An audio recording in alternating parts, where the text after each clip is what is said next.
Hi, hope you all are doing well. जैसे मैंने पिछले वीडियो में आपको अपने डाइट प्लान के बारे में बताया था कि क्या मैं रेगुलरली ले रही हूँ अपने मेलाज्मा को ट्रीट करने के लिए या पिगमेंटेशन को ट्रीट करने के लिए, साथ साथ उस डाइट से मेरा वेट लॉस भी हो रहा है।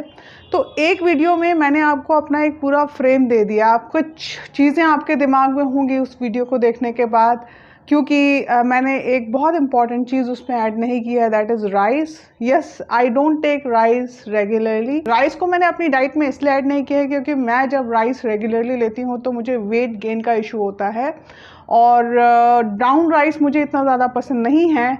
तो मैं राइस को रेगुलर अपनी डाइट में नहीं रखती, लेकिन हाँ, बीच बीच में मैं राइस भी लेती हूँ लंच के टाइम पे। राइस मेरे घर में जब बनता है, जैसे बिरयानी बनती है या पुलाव बनता है या फिर कर्ड राइस या फिर किसी तरीके का भी जो राइस बनता है, उसमें राइस का स्टार्च निकाल करके हम लोग खाते हैं, क्योंकि हम सभी को, I don't know why we have problem with rice, we do gain weight when we have it regularly in our diet. तो राइस इसलिए आप लोग ले सकते हैं जिसको वेट गेन नहीं होता राइस से, या बॉडी में वाटर रिटेंशन को नहीं होता है, वो राइस अपनी डाइट में ऐड कर सकते हैं। बट मैं अपनी डाइट में रेगुलरली राइस नहीं रहती, एज़ पर टेस्ट, या मुझे लगता है कि मुझे राइस खाना चाहिए या कुछ बहुत अच्छी प्रेपरेशन हो राइस की, जैसे खीर में, बिरयानी में, पुलाव में, या फिर कभी जब खिचड़ी बनती है उसमें राइस ऐड हो जाता है, या तहरी बनती है, तब मैं राइस ले लेती हूँ, लेकिन ओकेजनली। मतलब ऐसा नहीं कि रोज़ ले रहे हैं। हफ्ते, आई वुड से मंथ में मैं 2 से 3 बार राइस लेती हूँ, या मैक्सिमम 4 बार राइस लेती हूँ। और हमारे घर में ऐसा ही एक तरीके का समझ लीजिए प्रोसेस है। दूसरा, मैंने आपको जैसे बताया कि मैं ड्राई फ्रूट्स लेती हूँ, तो ड्राई फ्रूट्स से मैंने कई वीडियो अलग अलग चीज़ों पे बना रखे हैं, और उसमें एक बहुत इम्पॉर्टेंट वीडियो मैंने बनाया था मल्टी सीड्स पे, जिसमें कि कई तरीके के सीड्स हैं, जैसे वाटरमेलन, मस्क मेलन, खीरे के बीज, सनफ्लावर सीड्स एंड लौकी के सीड्स, कद्दू के सीड्स। इन सीड्स को मिक्स करके भी मैंने रखा हुआ है। मैंने आपको जैसे बताया कि मेरे पास ऑल्टरनेटिव होता है, जैसे कि फ्लैक्स सीड है, वॉलनट है, तो इनको मैं ऑल्टरनेट खाती हूँ, या फिर फ्लैक्स सीड रेगुलरली लेती हूँ और बीच में कभी वॉलनट ऐड कर लेती हूँ, या कोई और ड्राई फ्रूट, जैसे मैंने आपको पिस्ता बताया, बादाम बताया, उसी तरीके से मैं मल्टी सीड्स भी रखती हूँ और बीच बीच में मल्टी सीड्स को भी अपने प्रोसेस में इंक्लूड करती हूँ। तो आप भी वेरिएशन के लिए, क्योंकि मोस्ट ऑफ द टाइम हम एक ही चीज़ को लेते लेते बोर हो जाते हैं, तो आप मल्टी सीड्स भी अपनी डाइट में इंक्लूड कर सकते हैं। मेरा वो वीडियो आप देख सकते हैं। इस वीडियो के जो डिस्क्रिप्शन बॉक्स होगा उसमें मैं मल्टी सीड्स का वीडियो भी डाल दूंगी, जिसको आप देख सकते हैं और उसको समझ सकते हैं।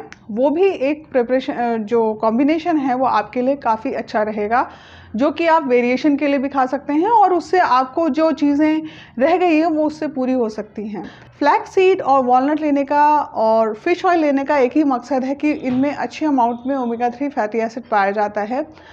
आप एक तरीके से और ओमेगा 3 फैटी एसिड ले सकते हैं। मैं पिछले वीडियो में भी बता चुकी हूँ, और वीडियोस में भी, कि चिया सीड को भी आप अपनी डाइट में इंक्लूड कर सकते हैं। तो आप रोटेशन में ले सकते हैं, जैसे कि फ्लैक्स सीड ले लिया, कुछ दिनों बाद आपने वॉलनट ले लिया, कुछ दिनों बाद आपने चिया सीड ले लिया। चिया सीड लेने के कई तरीके हैं। अब जैसे मैं अपनी जो होल डाइट प्लान है उसमें मैंने कहीं पे भी शेक इंक्लूड नहीं किया या स्मूदी इंक्लूड नहीं किया, क्योंकि मुझे वो बहुत टेडियस प्रोसेस लगता है। It's better if I eat fruit और सैलड में खा लूँ और इस तरीके से खा लूँ।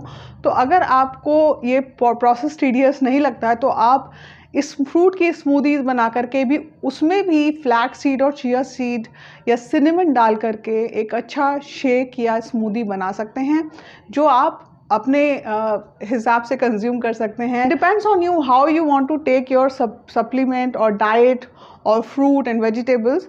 मेरा सबसे इजी तरीका है कि मैं सैलड बना के खा लेती हूँ। मैं रॉ फॉर्म में खाती हूँ। मैं उन्हें बहुत ज़्यादा प्रोसेस मतलब कि स्मूदी या शेक की फॉर्म में नहीं लेती हूँ। लेकिन आप ये एक्सपेरिमेंट भी कर सकते हैं, जो अपने सीड्स हैं, या चिया सीड्स या फ्लैक्स सीड या सिनेमन, ये सब चीज़ें, या जो मैंने आपको मल्टी सीड्स बताए हैं, ये आप अपने स्मूदी और शेक्स में डाल करके भी ले सकते हैं। और एक चीज़ और, क्योंकि कई लोगों को कई फूड हैबिट्स जो होती हैं, जैसे कि मैंने आपको बीट रूट के बारे में बताया है, टोमेटो, ये जो टोमेटो और बीट रूट है, ये एक रीज़न हो सकते हैं स्टोन फॉर्मेशन का। तो कई लोगों को जिनको स्टोन बनने की टेंडेंसी है वो अपने डॉक्टर से सजेशन लें। और पपीता प्रेग्नेंट वुमेन को बिल्कुल नहीं खाना चाहिए क्योंकि उससे पेरिस्टाल्टिक मूवमेंट बनते हैं और एबॉर्शन के चांसेस बढ़ सकते हैं। तो कई फ्रूट इसमें ऐसे हैं जो कि आपको अगर आप प्रेग्नेंट हैं या आपको स्टोन फॉर्मेशन है या आपको किसी तरीके को कोई बीमारी है, शुगर हो गया, हार्ट प्रॉब्लम हो गया, स्टिल जैसा हम लोग बोलते हैं कि ये हार्ट डिजीज में हेल्पफुल है या ये शुगर को कंट्रोल करने में हेल्पफुल है। अगर आप किसी एलिमेंट में हैं, कोई आपको क्रॉनिक डिजीज़ हो रही है या कोई एलर्जी है किसी फ्रूट से, तो प्लीज़ आप अपने जो भी नियरेस्ट डॉक्टर है उससे कंसल्ट करके अपनी डाइट को प्लान कीजिए।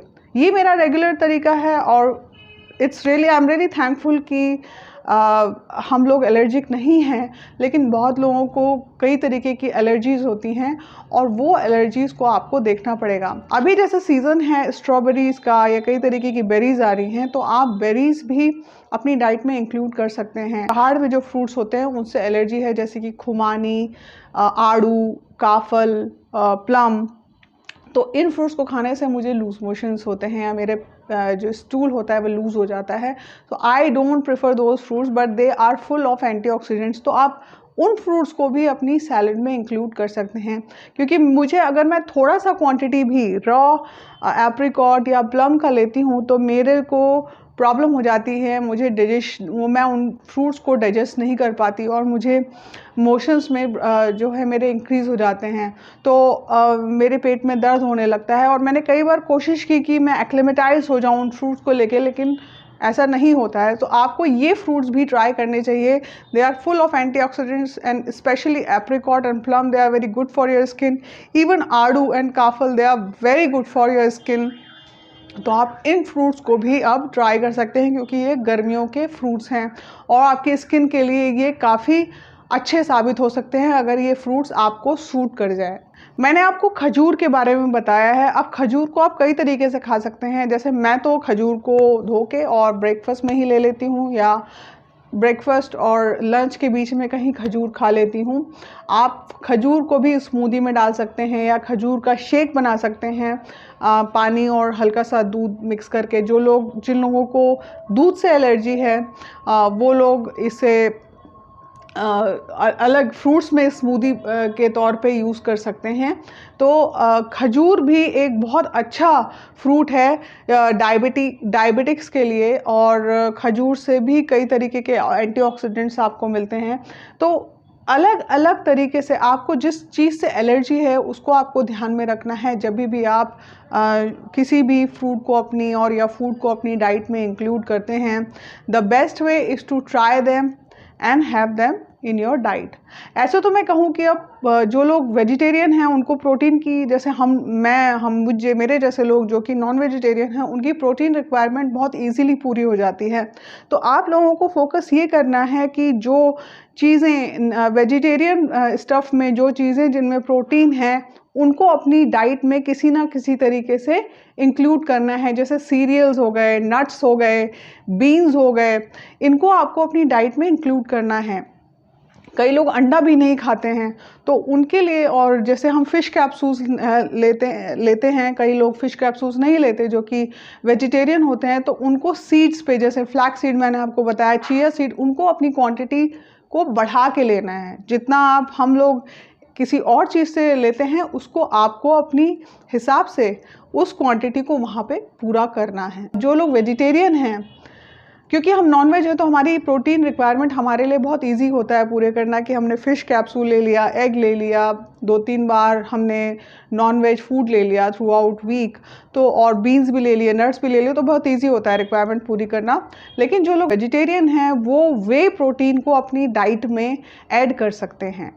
तो ये आप पे डिपेंड करता है कि आप किस तरीके से उसको अपनी डाइट में इंक्लूड करेंगे। तो आज के लिए इतना ही। अपने डॉक्टर से कंसल्ट कीजिए जिनको कोई प्रॉब्लम है। Otherwise this is the diet plan, it's the simplest diet plan, anybody can follow it and anybody can try it. तो आज के लिए इतना ही। ख्याल रखिए, इस डाइट को फॉलो कीजिए और फिर अपने कमेंट्स डालिए। कम से कम आपको 1-2 महीना ये चेंजेस जो हैं वो नोटिस करने में लगेगा। Bye and take care.